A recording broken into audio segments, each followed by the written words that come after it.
Welcome to Season 5 of the podcast of the Urban Mystic. In this season, we're exploring relational spirituality, which is not rooted in character formation and instead in immediate relational engagement with God. It is a relational, mystical spirituality encouraging people to enter deeply into living and loving in relation to their own self, others, and God. We can't think of any better venture to give our lives to than this, and I'm sure you'd agree with us. In this episode, we dive into another of our key values, that of intimacy with God.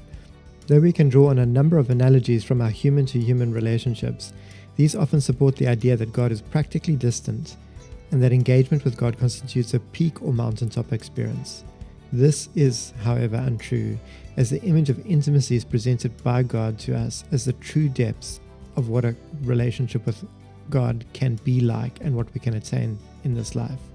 Are we perhaps selling ourselves short and substituting faith and limerence for genuine relationship?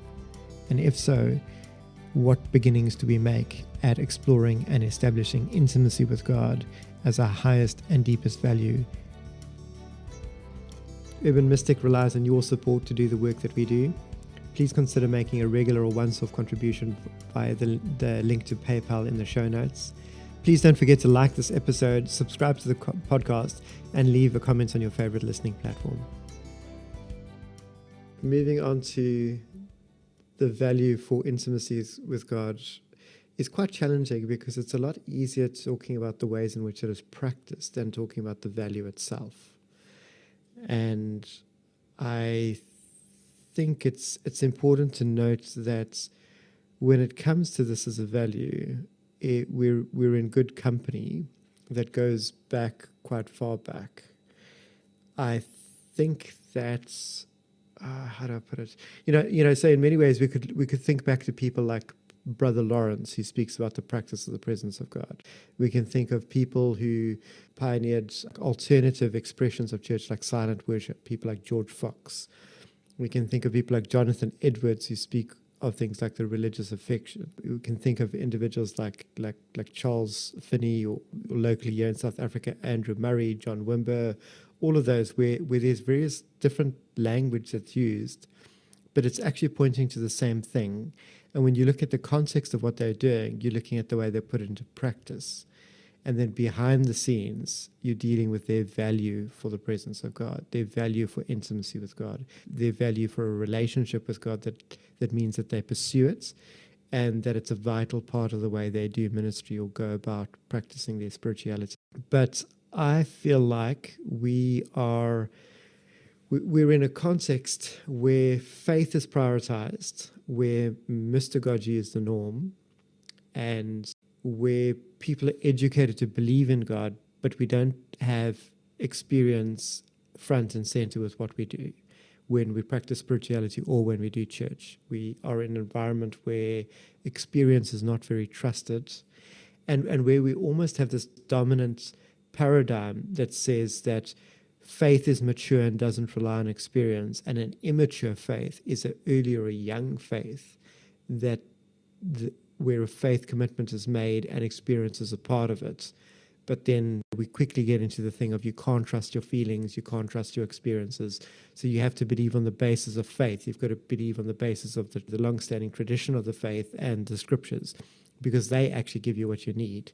And I feel like there's a bit of a weirdness to that, because I feel in many ways it's like saying to a couple that their experience doesn't matter or their emotions don't matter, that all they experienced was a honeymoon phase when they were new to their relationship or new to their marriage, and that is supposed to fade, and then you're supposed to be left with a mature commitment to each other. You don't need the assurances of the relationship. You don't need the feelings to go with it, because you've got this mature commitment that you just settle into. I know many couples like that are no longer couples, because it just doesn't make sense. If all you're looking back is to a picture book and to early experiences that you had 10, 20 years ago together, but you don't have current renewing experiences, you don't have a vibrant emotional relationship, you don't have moments of wanting to connect with each other and spend time together or do things together, then you're actually not relating anymore. And I feel like the dominant paradigm that we have for faith is one where you may start with an early experience, but experience is not necessary. You're just supposed to have faith, and you're not supposed to rely on experience, which means that God talking to you directly is not important. You just read the Bible and you have faith, or you go to church and you have faith. And I feel like there's a discrepancy there that I feel is very important to unpack and chew through, because to value intimacy with God is to value the kind of relationship where you share experiences together by doing activities together. You spend time with one another. That means that you connect meaningfully. And those times are characterized by verbal and non-verbal communication and by the quality of your interaction. Yeah, that's fantastic. And that gives us so much, that gives a lot of room to explore. And to be very honest, it's blindsided me a little bit because... Oh, I like that. That's me too, because that's quite helpful. Because as I was kind of thinking through the approach, I realize now that a lot of that has more to do with the practice of the presence rather than actually what is behind that, which, okay, we'll just flesh that out a little bit, which is just this idea which is the value of intimacy, the value. I would think of words like friendship being involved, because I want to dig into what you're talking there, the kind of the analogy of human to human and how it might then be human to divine. Because you're right, there are practices that come out of that, but it's rooted in this sense of I can expect to be closely connected with another, and even potentially more and more closely connected.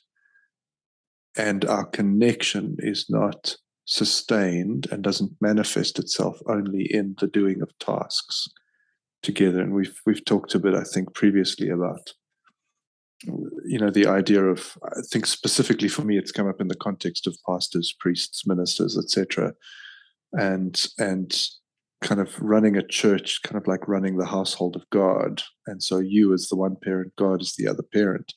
And it's a purely functional relationship around what to do for the kids and who needs to be fed what and what activities need to happen when, etc., etc. But what captivates me in what you say here is the central kernel, which is the sense of, I would want in a partnership where I was co-parenting, let's say, I would want my friendship with my partner. Yeah, I feel like I want to move over into friendship, because intimacy feels a little bit, not intentionally, but a bit misleading, because it potentially just sounds a bit like we're just talking about sex. You know what I mean? Like if we talk human to human. And so that kind of intimacy is not necessarily what we're going for, although it is intimate. We're not talking about bedroom intimacy or naked intimacy, It's all sorts of nakedness, because intimacy is about it's about sharing of yourself. It's about revealing of yourself. So that's obviously where the intimacy, the sex act kind of comes into it. You take off your clothes. So look, there's more of me for you to see now and hopefully enjoy. I take off the layers of who I am, of my hurts, and I unpack my history with you, etc. And really good friendship for me does that. Really good friendship is not sustained alone by you and your friend Rory. We go cycling together, or we play basketball together, or we part of the darts club, or whatever. We're in a book club, or whatever it might be. Just shared activity that could be part of it. But if you really talk about true friendship, it has to do with, I know more of you now than I knew back then. And I know more, we talk about storytelling and listening. I've listened more and more to your story. I've watched you clarify your own story over time. You've shared more and more of your own story. You've taken me deeper into your own story. You've returned to elements of your story from earlier on, but taken me further as you've gone further. And I've done the same with you. And we build this bridge over which this transfer happens, which sounds like practices, but it's actually the value of, I want to be closer to you, which means I want to know you more. I want you to share more of you with me. And I want to show you that I value that I appreciate it, that I accept it, that I listen to it, that I journey with it. And we're going to do that to each other, and we're going to meet each other's needs mutually. But it's not just, what do you want for dinner? Can I make you a coffee? Shall I fetch the kids? It's much deeper than that. And so I love how you position that, because it really just takes us out of any potential confusion around like practices and acts and tasks, and goes, what is central here? What are we talking about? We're talking about two people mutually investing in themselves and each other over time. And you can see there is genuine affection. There's a desire to be in the person's presence, to spend time, to know more about them, to be interested when they share something fresh or insightful or different. There's respect. There's, what do you think? I value your opinion. I value your thinking. I value how you see this. There's, be a safe space for me. There's so many elements there. And so that's really helpful in terms of how you set that out for us to just explore this evening. And on top of that, I just feel a little bit stupid that I missed that. And that's blindsided me so well, which is great. That just touches on how hard this is. I like the way in which you're speaking of friendship with God over intimacy, because of the way that intimacy is often just reduced to sex. I think that we would be keeping poor historical company if we did that, though, because the mystics speak of deep intimacy and relational union with God as the actual goal.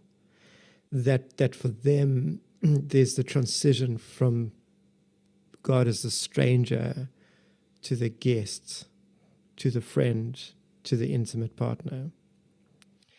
And I think that it's a valuable distinction that you hold, but it's a distinction that arises from a dysfunction in our society, in our context, rather than a recognition or a respect for the deep value of what we're actually aiming for. So that's good. I'm just thinking of it that way. But what you've said is really valuable, because it isn't reduced to sex. We're not looking at having sexual union with God. We are looking at the notion that intimacy and relating intimately is actually what that transition from stranger to guest to friend to close friends to confidant, there's these different steps and layers that we could use to understand. I think the other thing, so what I'm trying to balance here is respecting and valuing your insight there, while at the same time trying to think of what's potentially taken away by that. I like that. No, that's very, very, very good, because you quite rightly point out that if we only talk friendship, let's move back to the human to human. I think maybe that's also helpful. Let's be very clear when we're talking about what. So if I speak about the human to human, to only speak about friendship is not to talk about the deepest intimacy that two human beings can experience. That's not what I would describe it as. I would say that friendship is right up there, number one, and so this is where it gets a bit confusing for me, but so is the bodily connection, sexual. Again, like choosing language carefully, because sex can sound like one very specific thing, but there is a physical connection between two people. And so I would think there is a physical, there's an emotional, there's an intellectual, there's a spiritual, and what else would there be? And those terms would need to be unpacked well, perhaps. But between two people to really move, as you talk, I like that, how you talk from stranger. And I'm going to jump a little bit, because I loved what you said earlier about, people having a first meeting with God. That's not task oriented, right? Like it might, like you meet somebody for the first time, perhaps over coffee. You're both sitting there drinking coffee, but that's not really what's going on, right? Like, that is an unveiling. That is a first discovery of this person. There's a initial perception, there's the first impression. There's perhaps an interest and excitement. Who's this person? Why do I find them so physically attractive. Oh, wow, Jeepers, talking to them, intellectually attractive. Oh, they share a bit more deeply. Oh, emotionally attractive. There's a lot of things going on there, right? But that person is still very much a stranger. And I like how that moves through. And I think great human relationships do move from stranger to deeper and deeper and deeper and deeper. But you're right, to just say friendship is not enough. And actually, intimacy is where it's at. But just being clear in terms of what we're saying, what are these aspects, these facets of intimacy that might make up the relational union that the mystics speak of? Am I tracking with you? Very much so. Very much so. Well, I want to throw something out that is actually, I think it's quite unpopular in our thinking. By Cool. our, I mean just out there in society in general. Okay. So there's this notion out there that God is always present and that God is always speaking, and that it's us that's just not in tune with it. And so the idea is that we need to shift our understanding, our perception, to then see that God is always present, that God is always speaking.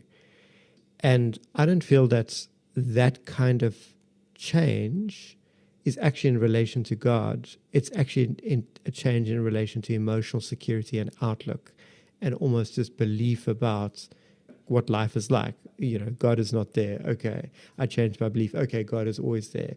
But nothing changes in my circumstances, and nothing necessarily changes in my connection with God.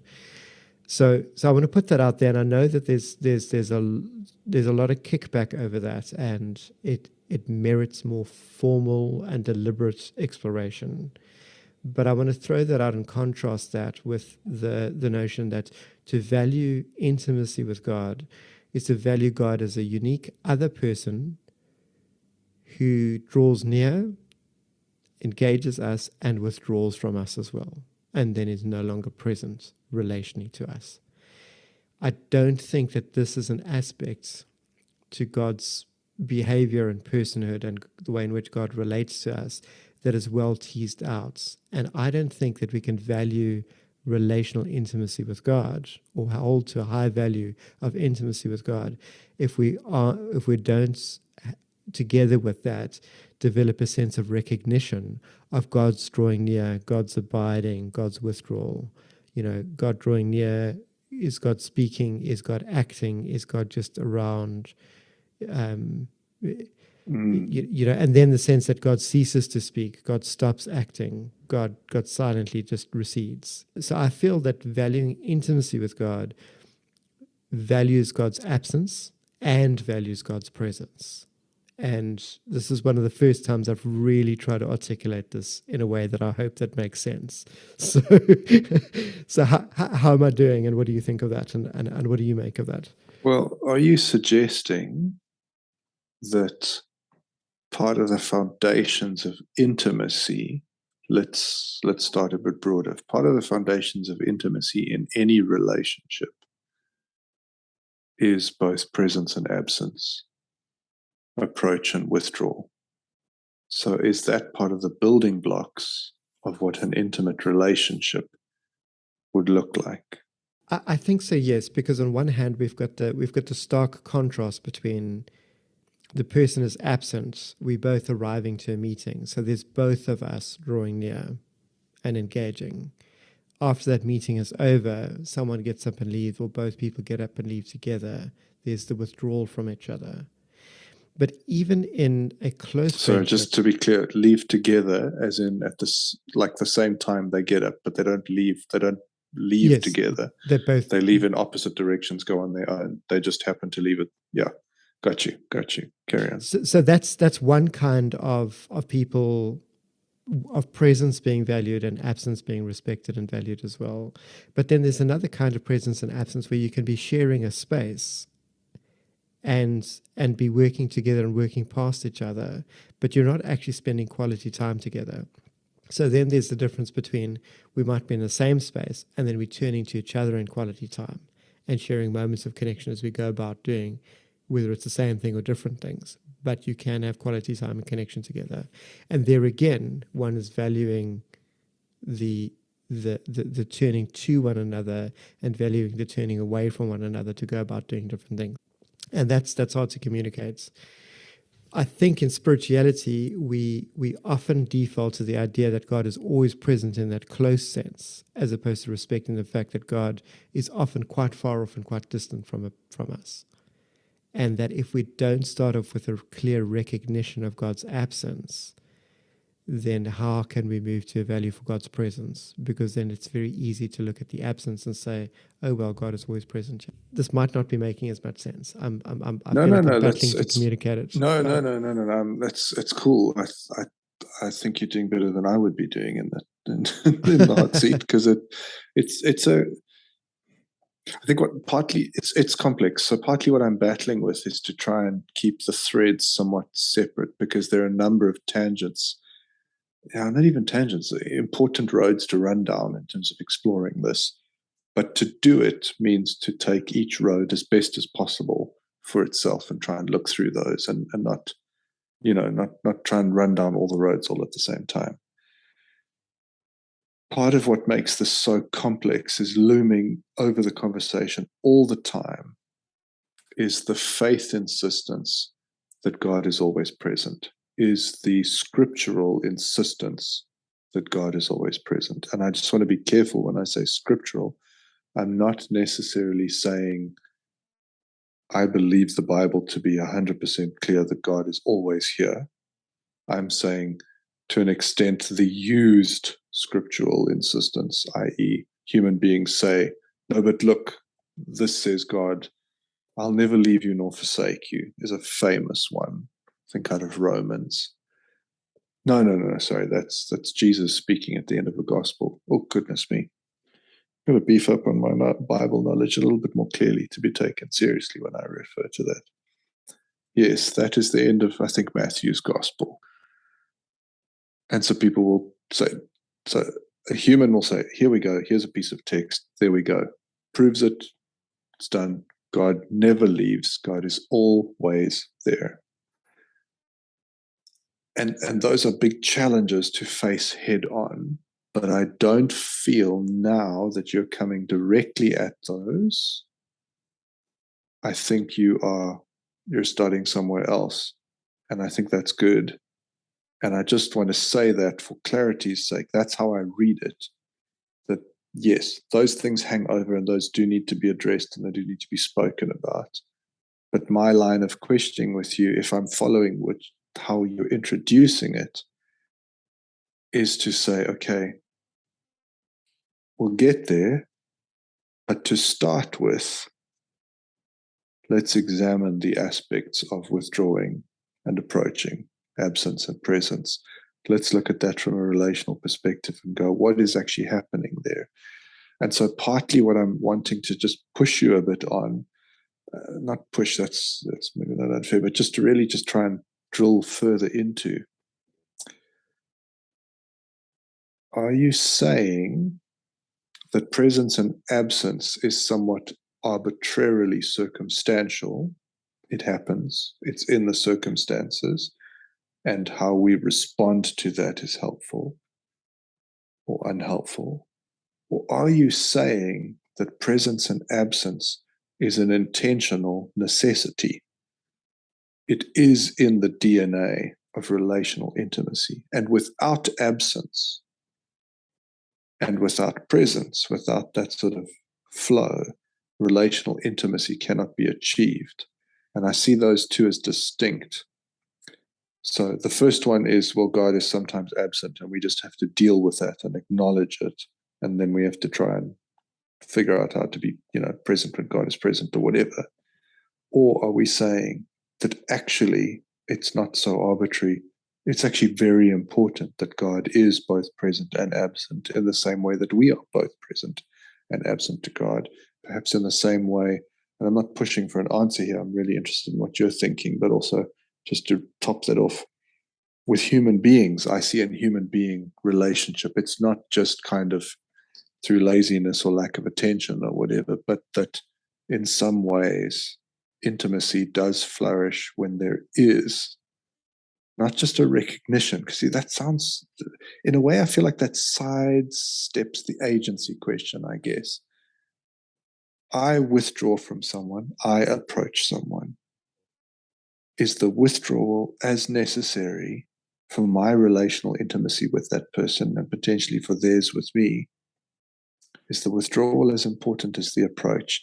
Because I think this is where it gets so damn complicated. When I think about then this overarching question, I think part of the unspoken theory is no, relational intimacy is only achieved by the presence, by the promise of the constant commitment, etc., etc.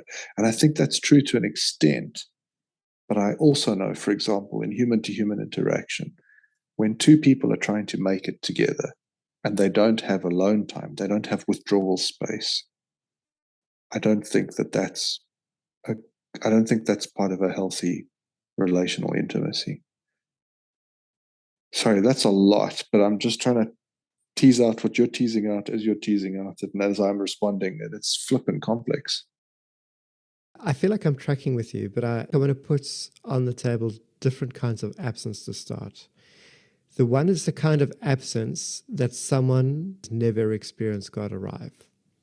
They've never had an experience of God's presence. And I think it's the same thing with God's voice. There's the kind of thing where someone is only ever exposed to God's silence and absence. Whether they withdraw to their own solitude to practice a spiritual difference at lectio divina and fasting and prayer and, all of those kind of things, or not, service, like they do all the spiritual disciplines. You can do that. But if you've never experienced God draw near and you've never heard God's voice, you don't know what you're hungering for. You don't know what you're looking for in that sense. So there is a different kind of absence where someone hasn't entered into the experience of God. Now, the problem with the overarching faith narrative is it says that God's always there. Okay, so how do I make sense of God's absence? No, well, God is never absent. Okay, well, how do I make sense of God's voice?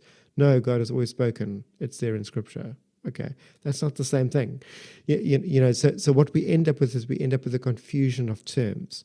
God's relational absence is redefined as God's relational presence in many situations, and that is tremendously dysfunctional. So then there's a different kind of absence. There's the kind of absence that you start experiencing on the other side of the fence, where you've been used to someone's presence and they've withdrawn from you, but you've only now just noticed. And then what happens is there's a longing for that presence. That's a very different kind of absence. So if we drew a line, I'd say there's a very different kind of absence or silence that the believer experiences on one hand, and a very different kind of silence and absence that the mystic and the mystic to be experiences. Because for them withdrawing, them practicing silence and solitude is entering into a silence, entering into the absence of God with the longing that God is going to draw near. That voice of God, that presence of God is what they're actually looking for to experience and engage. The problem with our overarching faith narrative, it says at conversion or when you're immature, you have those kind of experiences. And you know what? You're never really going to experience that till the resurrection again. And if you do, it's solely on God's terms, and it can't be part of your relationship with God. And so when I think of it, we have less of a relationship with God. We've got a relationship with our faith, not a relationship with God. Because a relationship with God looks like a relationship where you long for someone to arrive and draw near to you and spend time with you and communicate with you. So to value intimacy with God really is to value the becoming presence of God, and to then value God's autonomy, God's need to withdraw. And I think that's where it gets into what you're saying, that the interplay between absence and presence is vital for intimacy to actually exist, because the other person retains mystery, the other person retains agency. I really like that. That's very, very helpful. So interestingly enough, then, so on the one hand, we have, so if I liked how you distinguish, so let's just say believer and mystic, mystic to be. That's two categories, not three.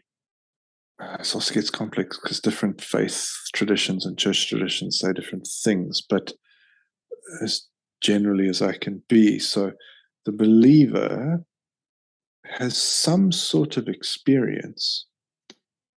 It may or may not be some sort of, let's say, relational God experience. It could be a rational assent to a set of faith statements. It could be a social shift, a joining of a church community, and just kind of dealing with whatever comes with that. It could be introduction to God moment, however that plays out. It could be voice oriented. It could be action oriented, right? It could be a sensed presence oriented. It could be, all sorts of things. And in the believer paradigm, to a certain extent, that is necessary because it is important to mark when you move from non-believer to believer, let's say. But to some extent, that marking of that happening, it's too complex. There's so many different church cultures. But so let's say in a more sort of evangelical, like, the give your heart to Jesus, the, get saved, or whatever, that sort of context. Or confirmation. I mean, in a sense. Yeah, in a way, but yeah, I just find that like the traditional stuff is a little bit more kind of wishy-washy because, like, if you think Anglican, you've been baptized at birth. I think the Catholics do infant baptism as well, and so there is a bit of you're taking on this thing, but it's kind of always been there. So when is the actual first experience? Blah blah blah. Evangelicals are so much kinder to us because they just draw a line in the sand and go, there. This day you were out. This day you were in. That's it. And I mean, I had friends around me for ages who'd talk, when's your saved birthday? Like, what the fuck are you talking about? It was the day you got saved. Oh, yeah, because you guys have like a day, like March 15th, 1981, whatever it is. Okay, gotcha. So there's like a very distinct line. But then, interestingly enough, quite soon afterwards, what I hear you saying is that gets very, not quite erased, but it's quite sort of confused after that because but then God has always been there, always been talking to you, always been reaching out to you through the scripture, circumstance, etc., whatever it is. And so there's somehow that's very important, but it's also, it's just, you can toss it. It doesn't matter compared to the kind of faith position of that.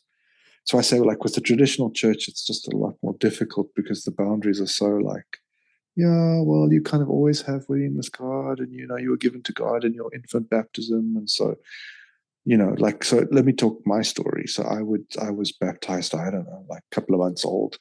So in some ways, I swam in a paradigm in which I was told, yeah, but you've kind of just always been with God.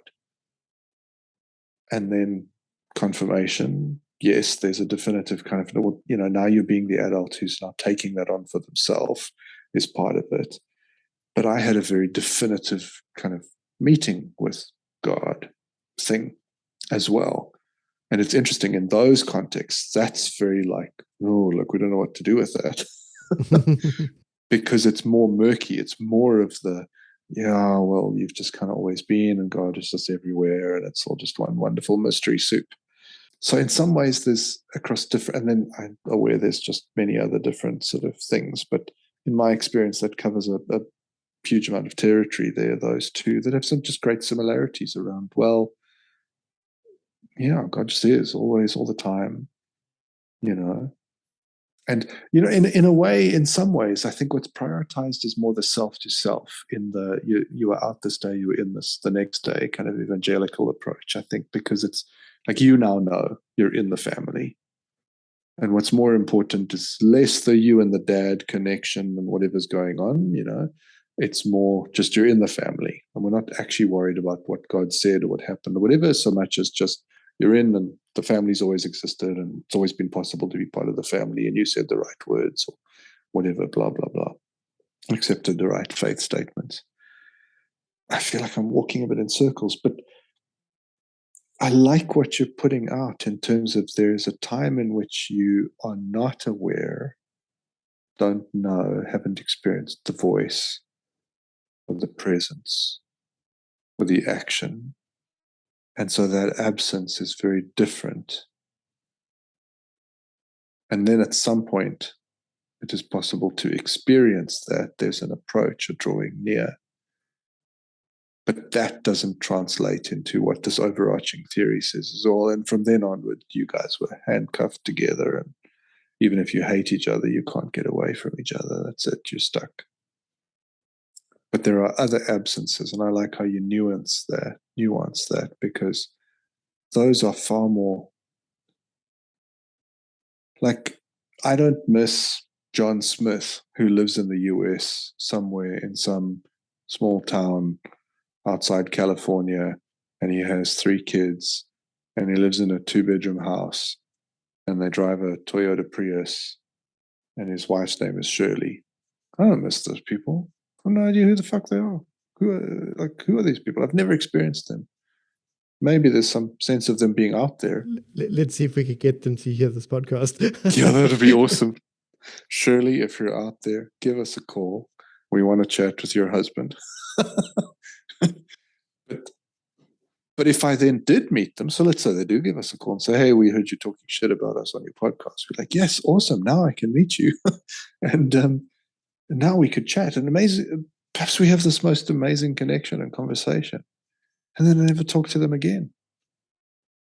That's what I hear you saying. It's a dramatic difference between, what do you call that? Like the existing absence or the default level absence before the first meeting that then becomes an informed absence afterwards.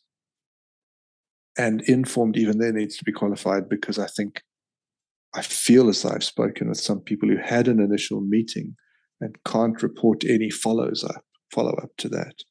So in some ways, their informed absence is different to someone who's told me, I've been relating to God for 30 years, and this last season is one of the hardest because I don't hear God's voice. I don't feel God being there.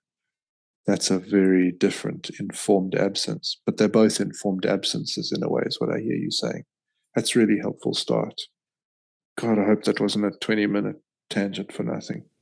No, I don't think so. Look, I think any environment, and here I'd say the traditional and the evangelical environments, I would throw the charismatic and the Pentecostals and the third wave in the same category as well, but for different reasons perhaps. But I think it comes down to the same thing. The fact is, if you don't think that it's important for people to have a clear experience of God, then that evidence is a low value for God's relational presence and a low value for intimacy with God. If you feel that it's very important for someone to have a conversion experience that involves God's presence, but it's not central or vital after that, then likewise, you've got a low value for intimacy with God and a low value for relationship with God.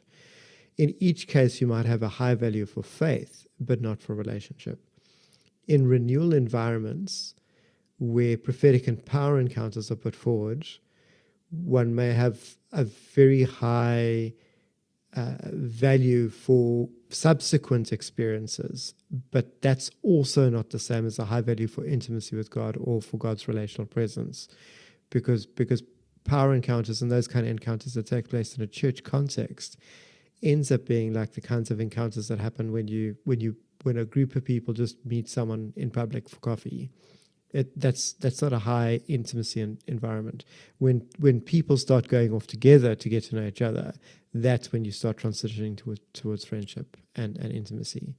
And so I feel like those kind of the other kinds of environments, especially the kind, where people run the Alpha course and you've got the Holy Spirit weekend, or the Vineyard kind of ministry time thing that's tacked on to the end of every service, that kind of thing. In those environments, people often think that they feel that there's a difference to these other environments.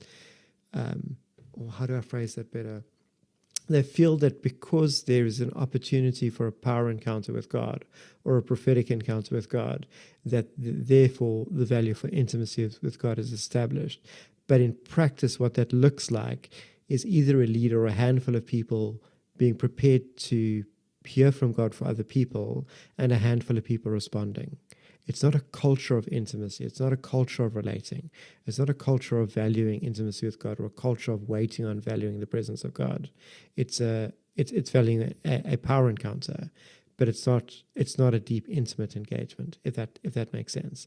So I feel like I'd like to unpack that on its own merits in another environment or like at another opportunity, but I do want to highlight it here in case my fellow vineyard and other brethren feel like, yeah, we're on the same page, yeah, and we've got the answer. No, I don't think we do. And I'm owning that as someone who comes from within that environment. I'm stuck a bit because I feel like you're saying you want to explore that somewhere else, but I want to explore that right now. Okay. Well, let's maybe just explore it now then. Let's do it. Just quickly, but so that really fascinates me because surely some of what's going on there is a portion of intimacy in the power encounter. Yes, Perhaps. Definitely. I'm thinking out loud because I'm just wondering, like, something's happening, but from our perspective, okay, let's just draw some boundaries around this and put some players on the board and see what we can come up with. Church building, 100 people there. Service finishes. Someone gets up front and says, right, we're going to do this thing where we wait on God and God will show up and God will meet with some people. It's the language of meeting. That meeting can have a level of intimacy to it, right? You can have somewhat intimate connection with someone in a coffee shop. You can even have somewhat intimate connection with 3 or 4 people in a coffee shop. But these are facets of intimacy rather than necessarily, what do we say, like full-blown intimacy or the depths of intimacy or whatever. But you can have experiences of each other, and God is going to come and meet with some people. And so that space opens up, and let's say 5 people move off to the side, and one person out of the 5 is talking to another person out of the 5. So person 1 is speaking to person 2 in the presence of person 3, 4, and 5. And something happens with person 2. There is this power encounter. They receive some sort of healing or touch or sense of presence or a voice or the gifting of something unlocking within them, perhaps emotionally. Something happens. And we would say that there are 5 people there, but it's not only 5 people. There is a 6th person who is meeting somewhat directly with person 2, sometimes mediated by person 1.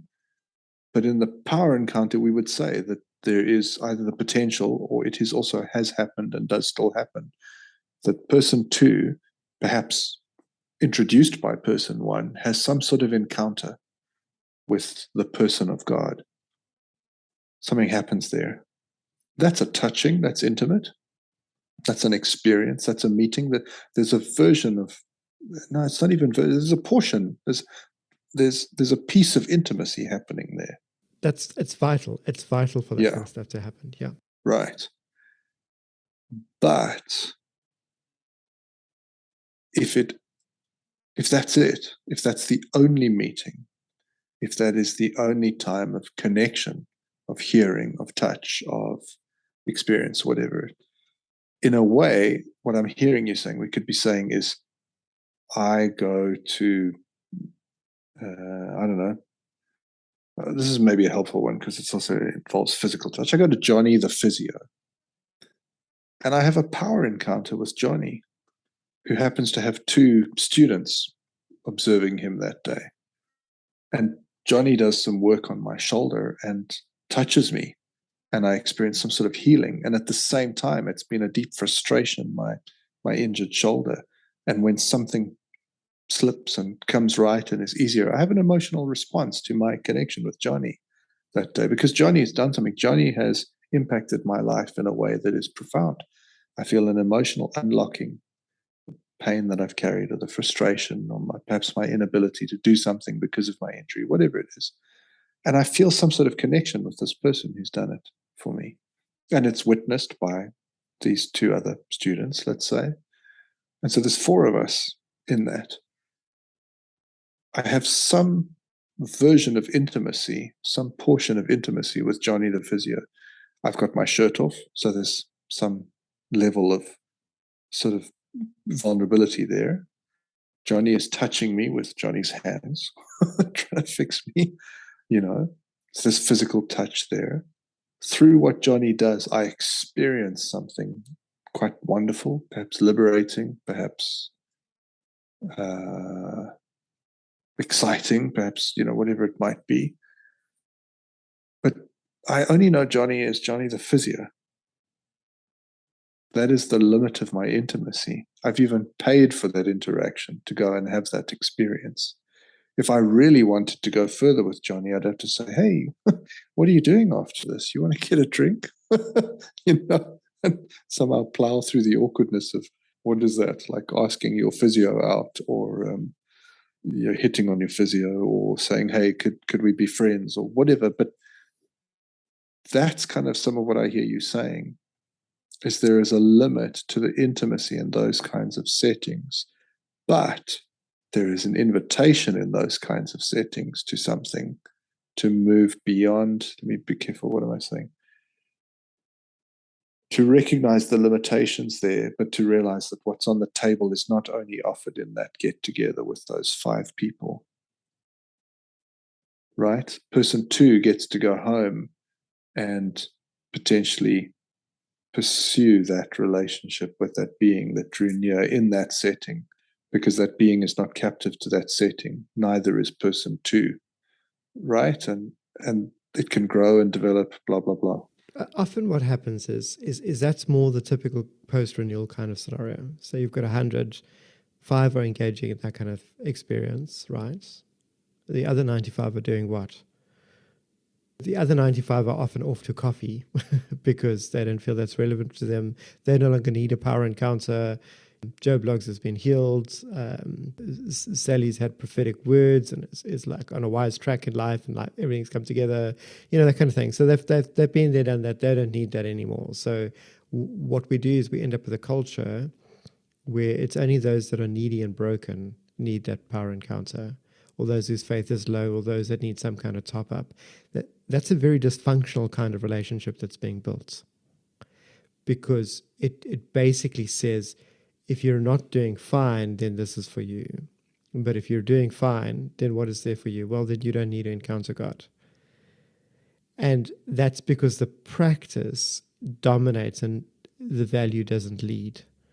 If we lead with a value for intimacy with God, then as vital as those kind of ministry times are, they don't end up being, they don't solely define what it is. Because in many environments, I know many vineyard people that basically, like, how do you reboot a church? How do you do it? Well, you just teach this ministry training thing, and you get churches to do this kind of stuff. Okay, so you get teams going around, they teach churches to do that, but they don't get sustained because there isn't a value, there isn't a culture, there isn't a deep-seated value for intimacy with God, for valuing the presence of God, for waiting on God, as a practice that comes out of that, or from connecting with God deeply in worship and taking time there, that kind of thing. The value of just being present to God, the value of longing for God, the expression of longing for God.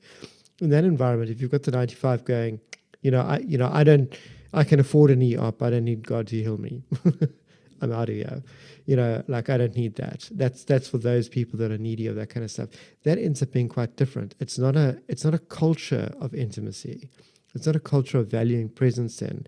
It's a culture of valuing power encounter or prophetic encounter, to display that God is real, to get people to convert to faith, to do what? To come to church. To agree to not needing God. Yeah, in order to agree to not needing God, yeah. Why? Because God has been proven, so then I don't have a need for God.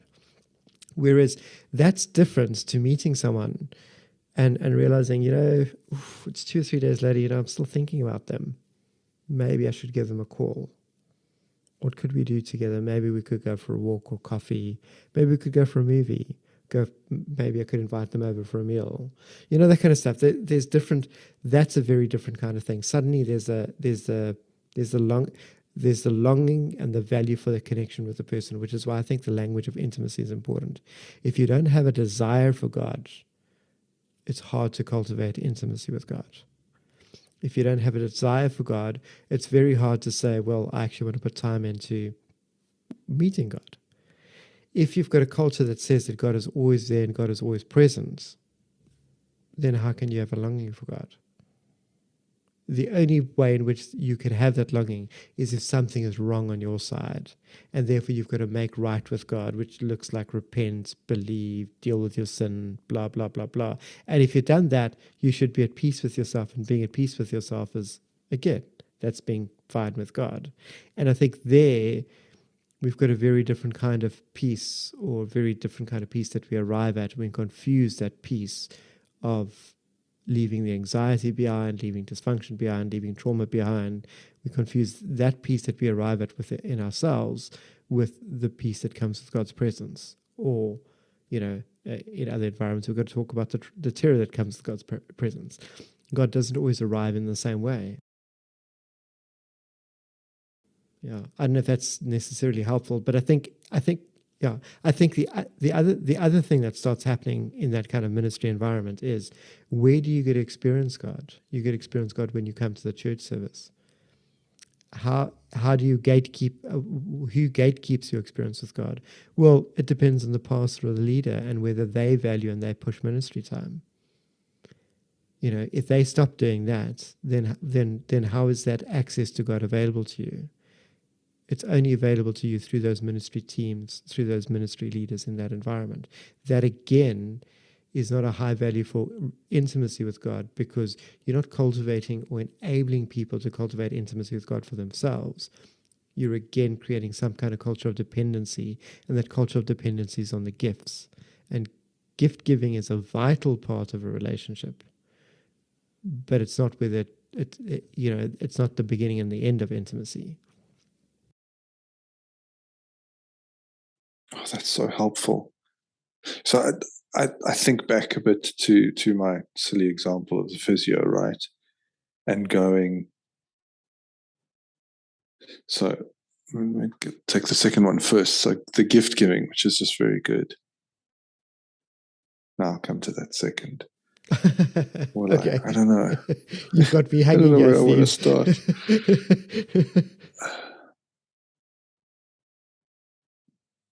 I think any relationship that exists where the one person only goes to the other when they want something. I think of like children coming to parents. I need some money. Can you drive me here? Da, da, da. But that's it. Is a very poor relationship. Right? And I guess then I think of, then that typifies like a transactional business relationship in kind of the real world. That's me and Johnny the physio going, look, well, I have another problem with my shoulder, so I need that from you. You're going to give me your skills. Here's some money. Fix my shoulder. Thank you very much. That's it. That's as far as we go. Right. And so I think the better example is if I think about it like a child and a parent and go, who wants to have a relationship with a kid over time? Obviously, if the child is only ever going, I want an Apple, I want this, I want an Xbox, I want, and they only ever speak to you when they have I wants, and you just think, okay, well that's not going to work. That's not going to be a deep relationship between parent and child. But then what you say earlier is also just really, really helpful. It's really good. In terms of, and I just need to try and get my thoughts straight, in terms of the brokenness quotient. So relationship is only there. No. Experience is only there if you're broken. Relationship is not actually prioritized from like a systems thinking perspective, right? Like I would still want to say, no, okay, I'll come back to that, the individual. But so the church is putting forward, as you say, the 95 will bugger off to coffee. Why? Because they have what they need. What they need is not to be relationally connected with God. What they need is to be fine, to feel whole, to feel good enough. And that's a very Like, what relationship exists like that? I'll only ever come to you if, like there's something wrong with me and I need you to make me feel better. But as soon as I feel better, I just ignore you. And like, that's incredibly dysfunctional. And so any sense of needing God, well, it's exactly that. It's needy. It's less than, it's subpar. It's less than optimal. It's not actually what we're here for. What we're here for is actually to be just well put together and confident and facing the world, etc., etc. We're not here to give in to our neediness, which is our needs, which is fundamental to deep relationship with someone else, is the acknowledgement I can't fulfill all my own needs. And I seek relationships not from a manipulative, coercive, or self-involved perspective, but because the mutual meeting of needs, I actually want to meet your needs and I want you to meet mine. And there's something beautiful in that exchange. It's not a brokenness, neediness, although often there is lots of brokenness that comes to the surface in relationships. But if you looked, so if you took a couple and you said, wow, they have a deep, amazing relationship, they meet each other's needs, they're connected, look how they speak to each other, look how they speak with each other, look what they've kind of built around themselves. That's quite amazing. Let's put that in a church context and go, what a load of crap. Look how weak and pathetic these people are. Look what they've done. Look at this relationship they've built up. And I love how you can pull that out, because that in the systems thing is just, is a complete lack of value, and I think a devaluing of relationship with God. The gift environment and the ministry environment is exactly the same as like your physio environment. If you go to physio to get your shoulder fixed, and they're really starting to enjoy you, Steve, with your shirt off, boundaries have been crossed, right? Yeah. Not on. If you go to the physio and you start to enjoy them, boundaries have been crossed, not on. Now gift environment is exactly the same thing. And ministry, whether you're delivering prophetic gifts or healing gifts or the power encounter, the knowledge of the power, whatever it is, it's I serve, I give a gift, the person accepts the gifts. Cool, we're okay. A culture of intimacy makes space for someone to say, I'm allowing God access to me, not for gifts, but to enjoy me. And in this environment, I'm also expecting God to become available to me, not just for gifts in a transactional relationship, but for me to enjoy God. And in an environment like that, worship is very different to just a band singing songs. And ministry and valuing God's presence is to actually give God the gift of access to the fullness of you, and together with that, to give God the enjoyment of that, to allow God to take enjoyment from you, and for that to be reciprocated by God giving access to God's presence and allowing us to take enjoyment. It's a different environment. That's why intimacy is vital, because we don't allow that kind of stuff in friendship. In friendship, we will do a task together and we'll enjoy the doing of that task together, which is why I feel that renewal environments often end up being tremendously valuable in demonstrating and standing out as a beacon that God is real and that we've got to value God's presence, but they go quite dysfunctional later on when they refuse to develop language for God's withdrawal and for God stopping doing that. And for then our behavior must change. If God is withdrawn, we can't just arrive and say, well, I arrived at church to wait on God, therefore God had to have been here. If God is withdrawn and arrive at church, I should be able to recognize that. One of the things renewal teaches us, and it really upends evangelical and mainline churches, is it evidences that language for the arrival of God is a very poorly filled out language and category for us. We've got a very poor language for what intimacy with God means, for what it means for God to draw near. And we have lots of horror stories we react to. So we've got poor language for that. But then in those other environments, why they provide us those horror stories? Because they refuse to develop language for God's withdrawal. Basically, I feel that in the gift-giving environment, we're not creating a culture of intimacy because we're creating a culture of giving gifts, whether it's power gifts or prophetic gifts, and just accepting them. But we're not creating an environment of deep emotional, relational engagement between two persons that value and respect each other. And I think that's the fundamental difference. If we've got a whole congregation that values the presence of God, that 95 others are actually also enjoying the presence of God rather than going off to have coffee. There's a distinct difference between the two. And I think you see that when renewal starts, and it'll be the 5 people that go off for coffee and the 95 that will stay to encounter God. Post-renewal, it'll be 5 that stay for ministry and the 95 that go off for coffee.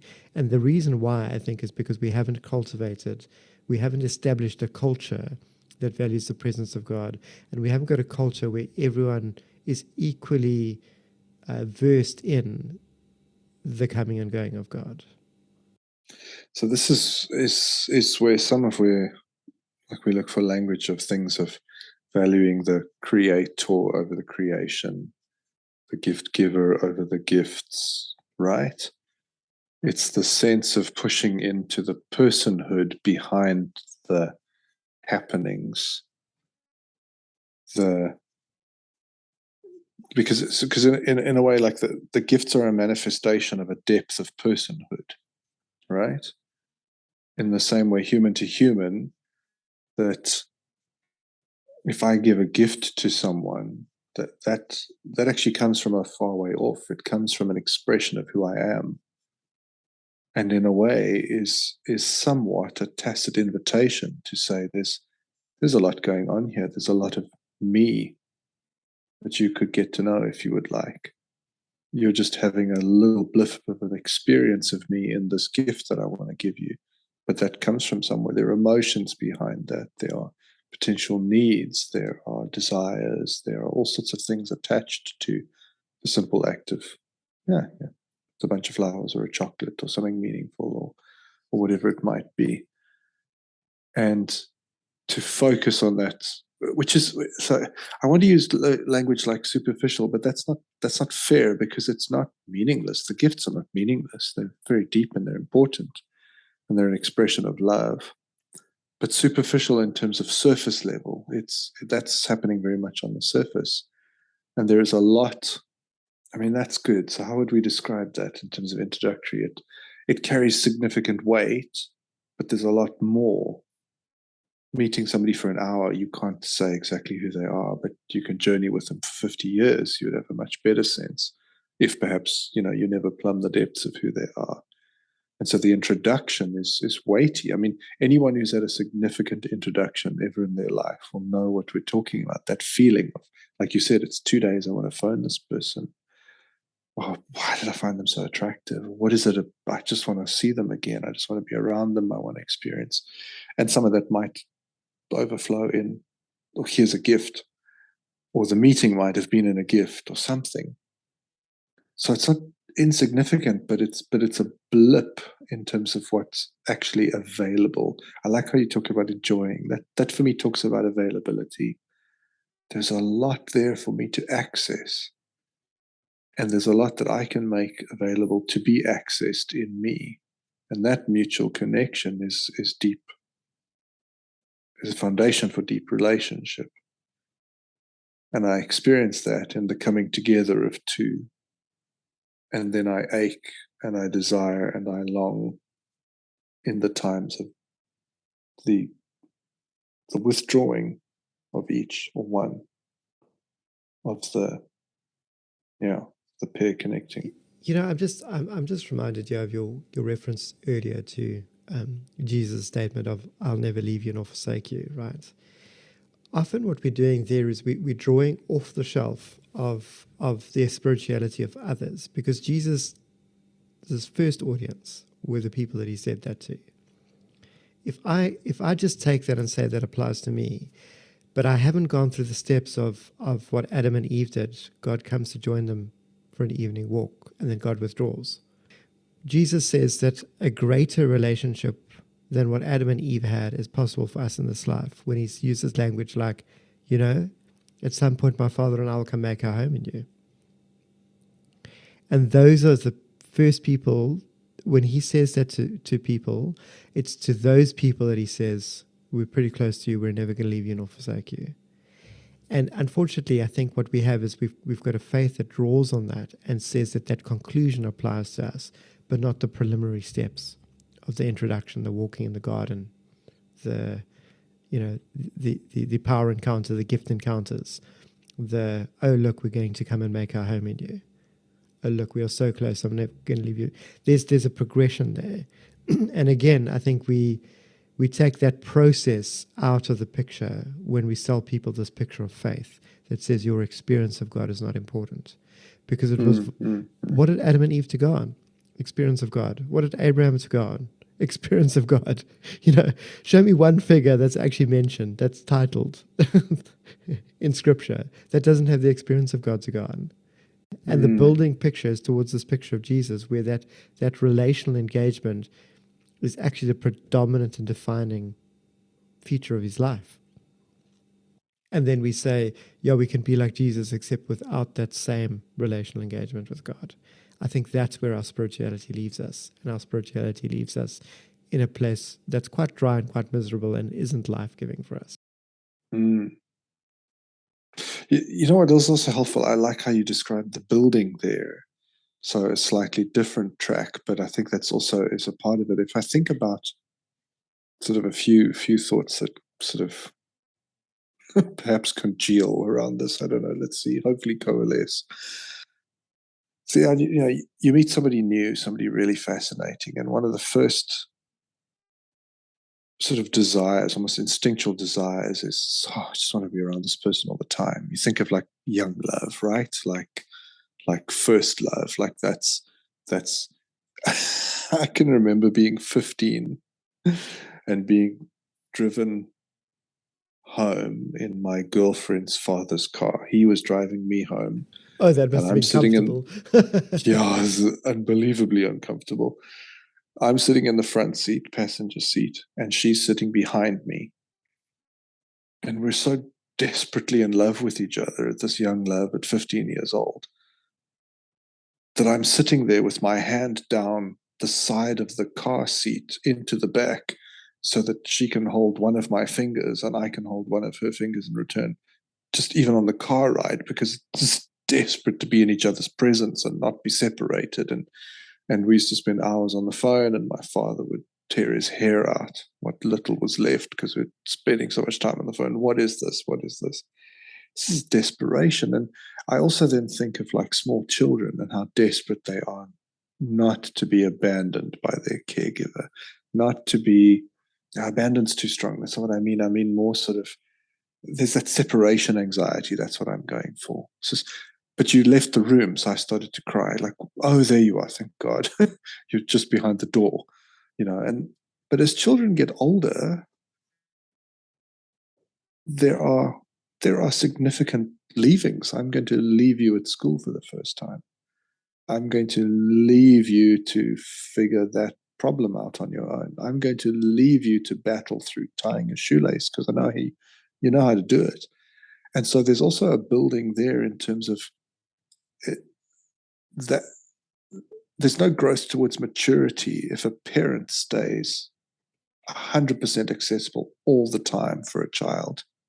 The child never has to stand on their own 2 feet. And I see this all the time, by the way. I feel like I just see this everywhere with children who have parents who hang around them, overly hang around them. There's just no risk. There's no space. There's no absence. And this was kind of suggesting to me earlier, absence is really important. But under that absence, I would never say to my kids, I will never leave you nor forsake you, except after the age of 6, after which I'll probably forsake you a lot. The foundational promise is I'm not going anywhere. I'm there for you. But now you're 8, I'm going to be there for you differently to when you were 2.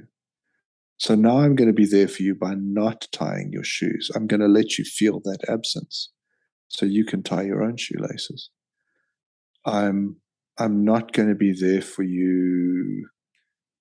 I've just done this with my son. He's just started his second season of football here in the Netherlands. And the last time round, I was very sensitive to his language. And he was learning the Dutch language and everything. And so, like, when we went to football practice, I was there on the field with him the whole time, helping him understand what the coach was saying, helping him integrate, helping him, encouraging him with his skills, blah, blah, blah. Yesterday, I took him to his first practice of the new season. And I started to talk us through with him on the bike ride there, saying, I'm not going to be on the field with you anymore. I'm going to be on the side of the field, and I'll be close, and you'll hear me cheering you on. But you've moved up to a new level, a new division. And so I'm going to leave you to be on the field amongst those boys your own age on your own. And you know that if you're confused, you can say to the coach, what did you say? Well, I didn't understand, or whatever it is. And that actually, that was really hard for me as a parent to do. And I think it was significant for him as well. But there was an absence that I intentionally created because I had a sense if I don't do that, that's a disservice to him. But all of that absence is built on the premise of the promise, which is, I will not leave you. I will not. I'm not going to dump you. But I will create absence spaces because I think they're necessary.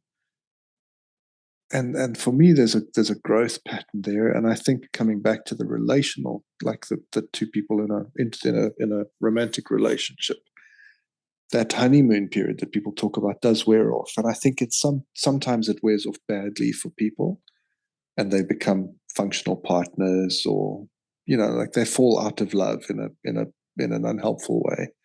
And for others, they mature out of that honeymoon period into something deeper, into a deeper friendship, into what you described earlier, turning towards each other for quality time, for intimacy, for enjoyment of each other. But the one partner can't go to work with the other one and sit on his lap or sit on her lap because the boss will say, I only employed one of you. What the hell are two of you doing? Exactly. Just to start with. And there's space needed, there's absence needed in that relationship. It can't be on top of each other all the time. Look, I really like the way you're referring to absence there and intentional absence. One might use the language of the abandonment of God as well within that. Intentional abandonment or intentional absence, or curated experiences like that, where it's important for children to grow up and stand on their own 2 feet. God wants that for us as well. I think that we misapply it. If someone is raised to believe in a God that they've never experienced, they perhaps have a conversion experience and have a once-off, oh my goodness, I heard God's voice, I've got something for my life, yay, God is real. And then you've only got absence after that. That's not the same thing. And I think that what you're speaking of there is tremendously vital in a very healthy relationship. And yet it can be so misappropriated, and neglect is actually what is being done. And with a lot of our spirituality, we're basically saying that God neglects us and that's what maturity looks like because we get to do it on our own. And there's a zero score intimacy, right? Exactly. But also it's not actually the neglect of God or neglect by God, because that relationship has not been established. It actually hasn't even grown. And so it's a very different kind of scenario. And I think that it's very important that we recognize, because there's even Jesus saying to his disciples at some point, he says, I give you the keys to the kingdom.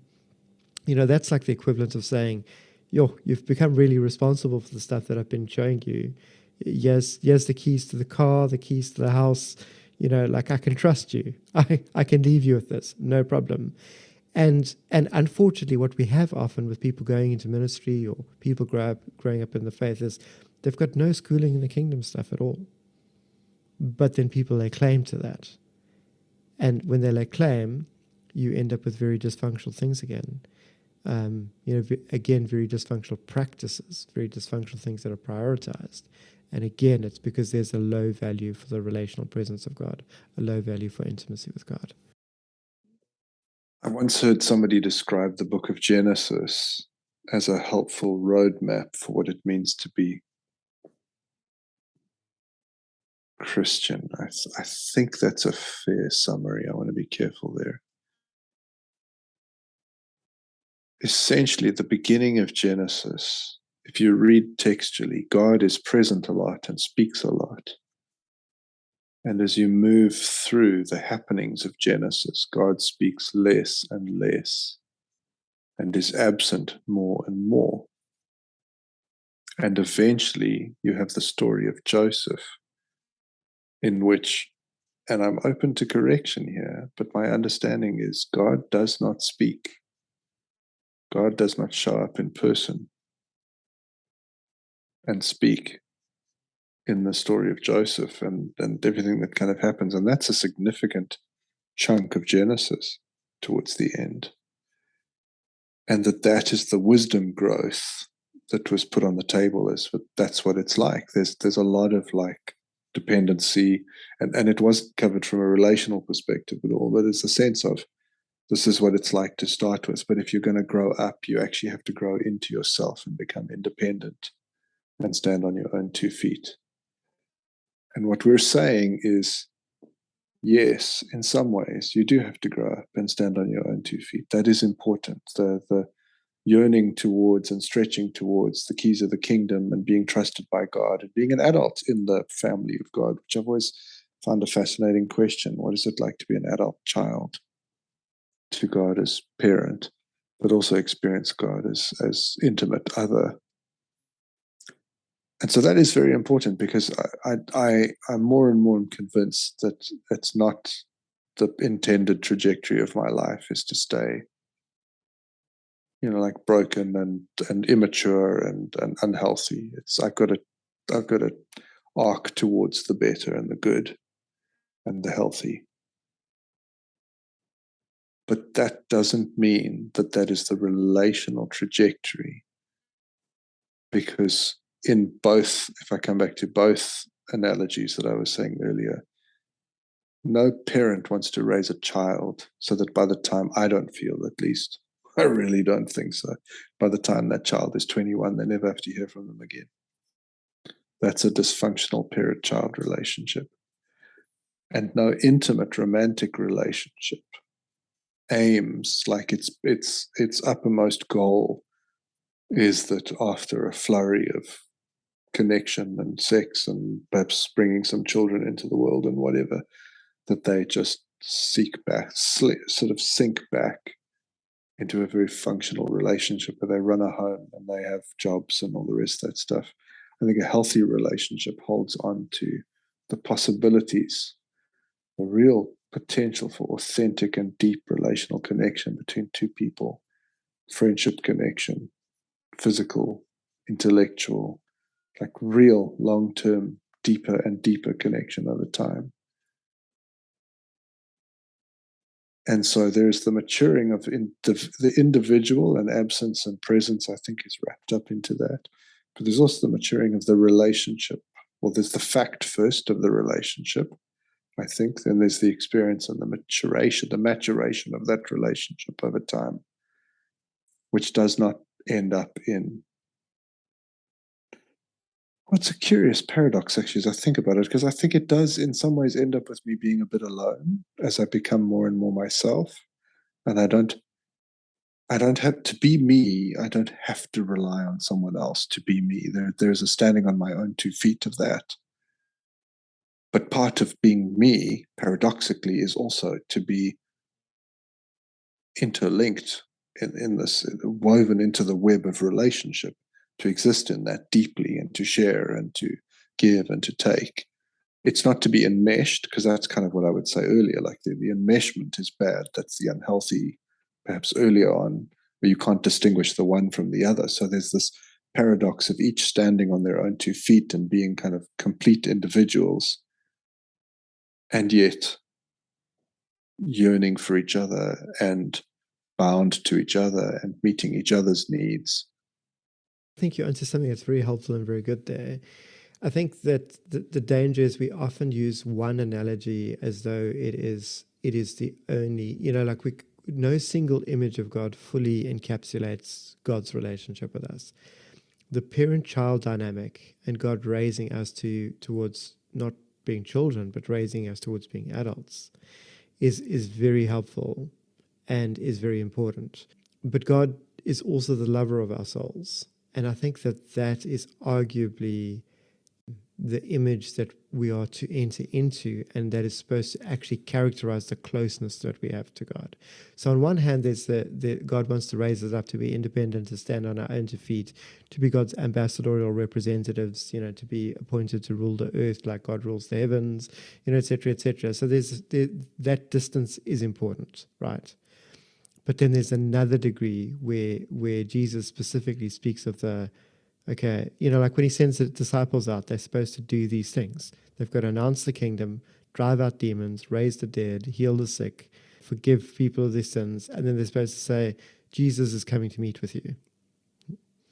And the language that Jesus uses for his disciples after he'd done all of that with them is the language of, my Father and I are going to come to make our home in you. That's a deep, intimate thing. That's not an invasive thing. That's not a threat. That's actually a fulfilling a longing that's deep within those disciples, those people. There's a deep longing for God to be close, to be present within us. And so, yes, we can use the language of the kingdom of God is within you and all that kind of stuff, but often we're applying it to people to whom that kingdom has not yet entered. We use it as a blanket statement, as though because there's a potential for it, therefore it exists within everyone, and that is not the case. And so Jesus' language then is, there's going to be a process. We're going to come and make our home in you. There's the sense of settling in over time, and that needs to be welcomed, because it's not an invasion. There's a host relationship to the honored strangers who actually become the household guests, et cetera, et cetera. And so, again, we run then into the limitations of the analogy. But the key certainly in Jesus' life wasn't one of being left on his own. Yes, the abandonment of God, the cross, all that kind of stuff, like vital. But that doesn't characterize a relationship. If you only have abandonments and the absence is the dominant feature in a relationship, you don't have a functional relationship. That's what it comes down to. Jesus' abandonment wasn't a moment of celebration for him. It was a moment of tremendous cosmic pain. The relational unity, the return that he has to the Father, that's actually a higher thing. It supersedes. His ascension supersedes his death and resurrection even.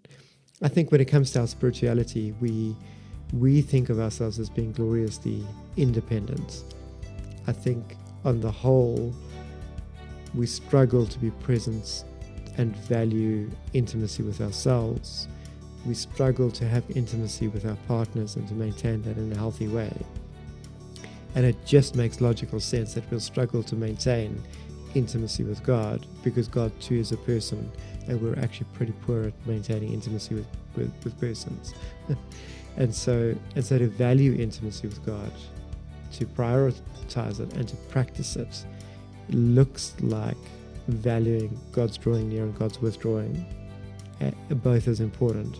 But it also means having and being able to develop clear language for it.